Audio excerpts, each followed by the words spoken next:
Good morning, students. My name is Shivani Jain. Welcome to Sanskar Valley online classes. Today we are going to talk about chapter number 9, phrases and clauses. Now let's start the chapter. First, uh, we will teach phrases.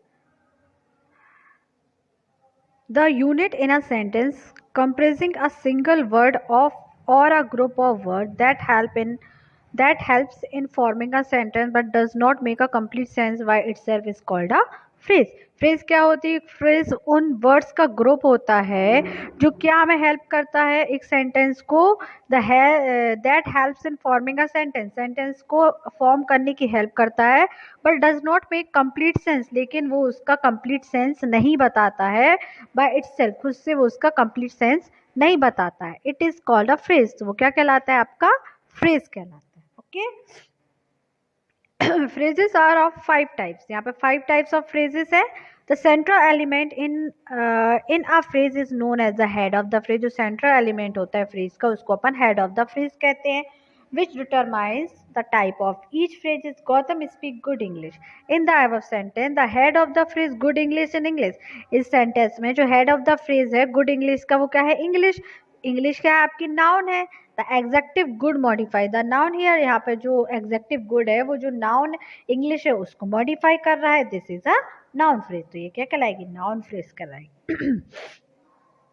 Types of phrases. The different types of phrases are noun phrase, adjective phrase, verb phrase, prepositional phrase and adverb phrase. Noun phrase. The head of a noun phrase is a noun phrase. जो noun phrase का head होगा उसको क्या बोलेंगे? Noun बोलेंगे. My mother is happy. तो head of the phrase क्या हो जाएगा इसमें? Mother. The head of an adjective phrase is an adjective. तो यहाँ पे रीता स्वेटर्स लुक सो कोई क्यूट. तो हेड ऑफ द फ्रेज क्या हो जाएगा? Cute. Verb phrase. The head of a verb phrase is the verb, main verb. तो head of the phrase क्या हो जाएगा? I have been reading the book since last week. तो head of the phrase क्या हो जाएगा? Reading. Prepositional phrase. A preposition act as the head of the prepositional phrase. तो यहाँ पे Rini went to the library this morning. तो head of the phrase क्या हो जाएगा यहाँ पे? Two. Adverbial phrase. The head of an adverbial phrase is an adverb. तो ही वॉकड वेरी फास्ट. तो head of the fast, head of the phrase क्या हो जाएगी यहाँ पे? फास्ट. ठीक है. अब है आपकी clauses. A clause is a group of word. Clause उन words का group है that may from a part of sentence and contain, जो एक sentence का part होता है and contain a subject, जो subject, predicate and verb को contain करता है. clause में क्या होना चाहिए? subject भी होता है, verb भी होता है और predicate भी होता है. I am a student and my mother is a doctor. तो there are two clauses in above sentence. Clause 1 हो जाएगा आपका आई एम अ स्टूडेंट. जहाँ पे I subject, am a student predicate and am हो जाएगा verb. My mother is a doctor, ये हो जाएगी आपकी सेकेंड क्लॉज.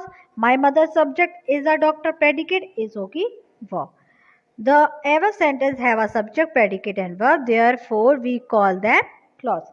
जैसे लिखा B, Ravi says that he is a musician.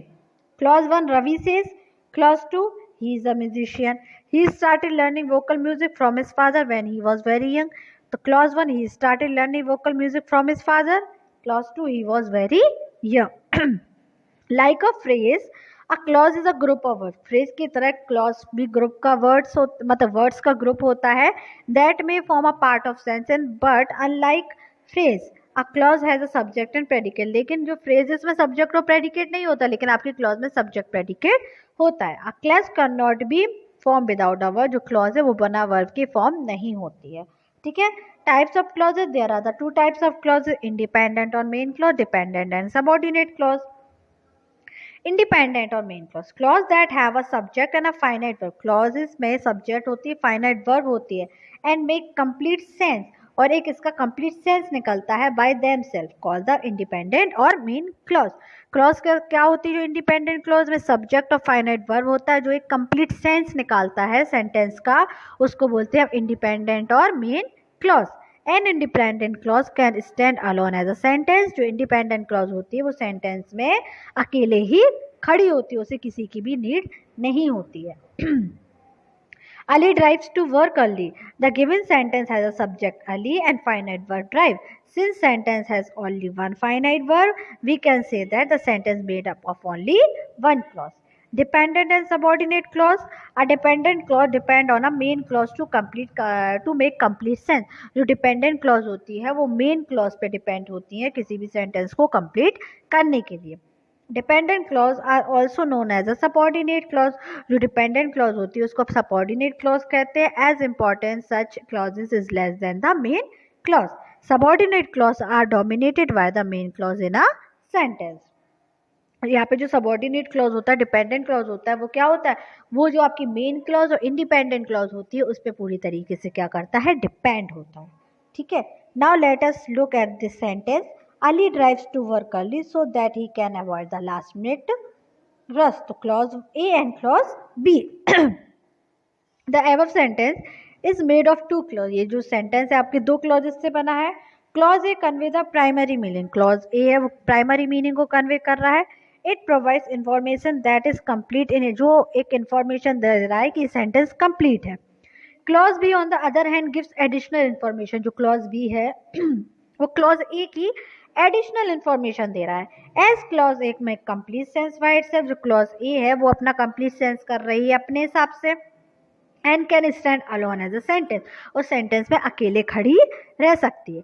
It is in the independent clause in a sentence. However clause B depend on clause A to complete this meaning. जो clause B है उसको clause A पे depend होना पड़ेगा इस meaning को complete करने के लिए.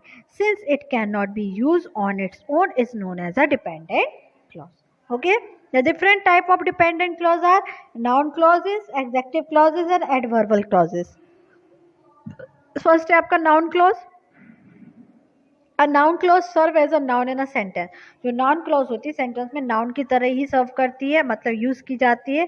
It can act as a subject or the object or the complement of the verb. ये verb के subject, object और complement की तरह use होते हैं. और the object of preposition in the sentence. Sentence में जो प्रपोजिशन है वो भी आपके और the object of the preposition. Preposition में ऑब्जेक्ट की तरह यूज होता है. A noun clause begin with how, what, when, where, whether, which, who और व्हाट. जो नाउन क्लॉज होती है वो किससे स्टार्ट होती है, how, what, when, where, whether, which, who और why. It is also known as a nominal clause. उसको आप नॉमिनल क्लॉज भी कहते हैं. For example what I did for you is known to all. ये आपका जो वॉट से स्टार्ट हो रहा है ये हो जाएगी नाउन क्लॉज. जो सब्जेक्ट हो जाएगा इज नोन टू ऑल, ये हो जाएगा predicate.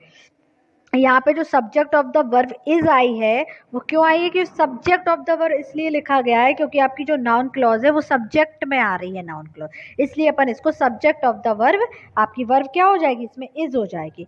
The guard recounted how he had saved many lives. तो यहाँ पे द गार्ड हो जाएगा subject, how he has saved many lives main clause यानी ऑब्जेक्ट. तो ऑब्जेक्ट ऑफ द वर्ब हो जाएगी इसमें रिकाउंटेड. ठीक है क्योंकि नाउन क्लॉज किसमें आपके ऑब्जेक्ट में आ रही है. A hot cup of coffee is what I need the most. तो यहाँ पे जो a hot cup of coffee object है, what I need the most subject है और ये आपकी नाउन क्लॉज है. तो कॉम्प्लीमेंट ऑफ द वर्ब हो जाएगी इसमें is. Give it subject to वो whoever comes first, object noun clause. तो ऑब्जेक्ट ऑफ द प्रपोजिशन हो जाएगी आपकी two. Now moving on the adjective clauses. An adjective clauses is a subordinate clause. जो adjective clause होती है उसको अपन subordinate clause कहते हैं. दैट मॉडिफाइज अ नाउन और अ मेन क्लॉज. जो मेन क्लॉज में नाउन को क्या करता है, मॉडिफाई करता है. It begins with a relative pronoun. जो रिलेटिव प्रोनाउन से स्टार्ट होता है, दैट, हु, विच, हुम और whose. It may also begin with a relative adverb, when, where and why. And adjective clause is also known as a relative clause. जो adjective clause होती है उसको अपन relative clause भी कहते हैं. First example, Ravan who was the brother of Vibhishan was the king of Lanka. यहाँ पे रावण नाउन होगा, adjective clause who was the brother of Vibhishan. Mahesh was the house that Rakhi sold. House हो जाएगा नाउन और एग्जेक्टिव क्लॉज क्या हो जाएगी, that Rakhi sold. As a clause must have a verb in it. जो क्लॉज में क्या होती है, वर्ब की बहुत ज्यादा रिक्वायरमेंट होती है, मस्ट होता है verb. We can identify the number of clauses in a sentence just counting the number of verb in the sentence since there are two verbs in both of sentence. Sentence A में, A and B में was in sentence A, was होगी आपकी sentence A में verb एक was और दूसरी was. Ravan who was the brother of Vijay, तो यहाँ पे वॉज, और was the king of Lanka, तो दो वॉज हो जाएंगी फर्स्ट वाले सेंटेंस में, और सेकेंड वाले सेंटेंस में बॉट एंड सोल्ड, यहाँ पे भी दो वर्ब होगी। तो we can say that both these sentences are composed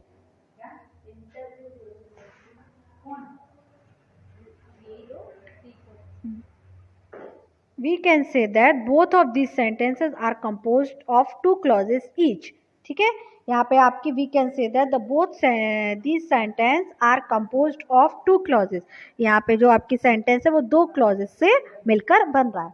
Now let us analyze the function of these clauses in the sentence.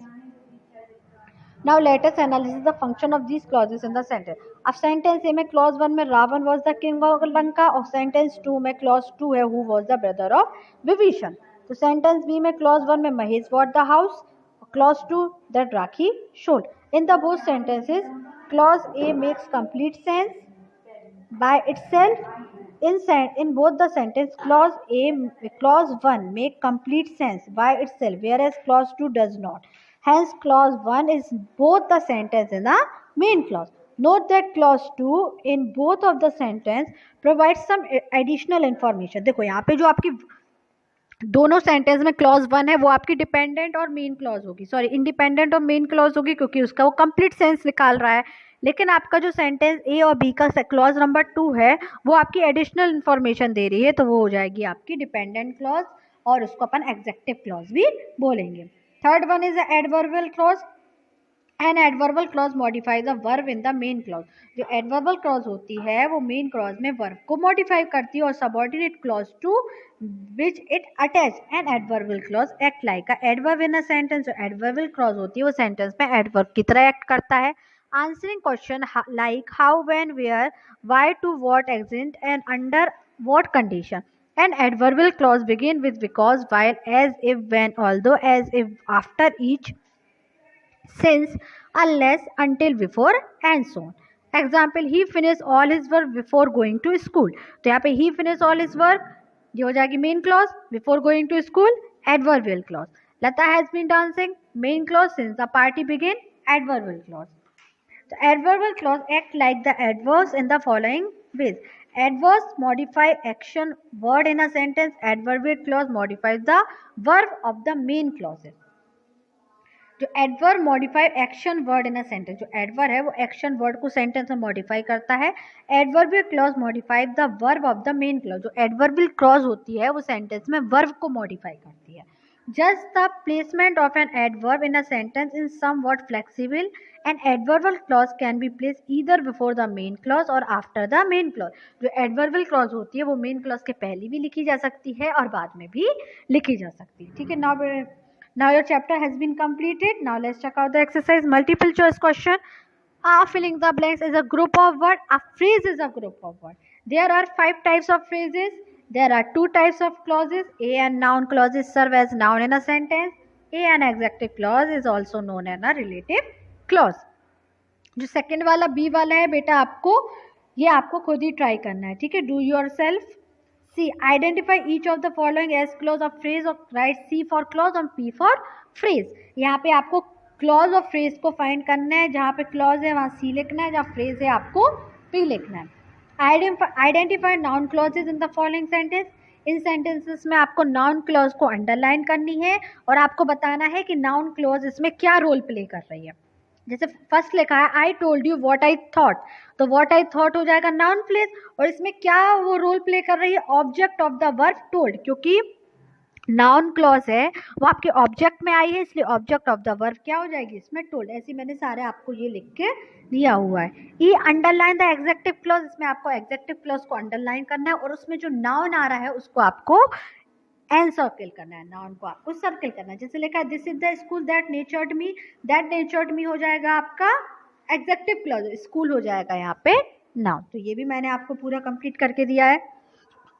F है identify the main and the adverbial clause in the following sentence. इसमें आपको main clause और adverbial clause को underline करना है और बताना है कौन सी मेन क्लॉज है और कौन सी एडवर्बल क्लॉज है. जैसे लिखा है हरुण कैन सी मी, ये हो जाएगा main clause. After beneath leaves ये हो जाएगी आपकी एडवर्बल क्लॉज. तो ये भी मैंने आपको सारा कंप्लीट करके दिया है. इसकी मैंने आपको पीडीएफ बना के भी दी है. ये बेटा आपको सारे क्वेश्चन आंसर्स आपको अपनी नोटबुक पर राइट करने हैं, और आपकी जो एक्सरसाइज नंबर डी, ई और एफ, ये तीनों एक्सरसाइज भी आपको अपनी नोटबुक पर ही नोट डाउन करने हैं। ठीक है, बाकी आप बुक में फिल कर सकते हैं। So your chapter has been complete. इसका जो वीडियो रिकॉर्डिंग है और PDF है वो आपको संस्कार वैली एकेडमी ऐप पर मिल जाएगा। सो बाय एंड टेक केयर।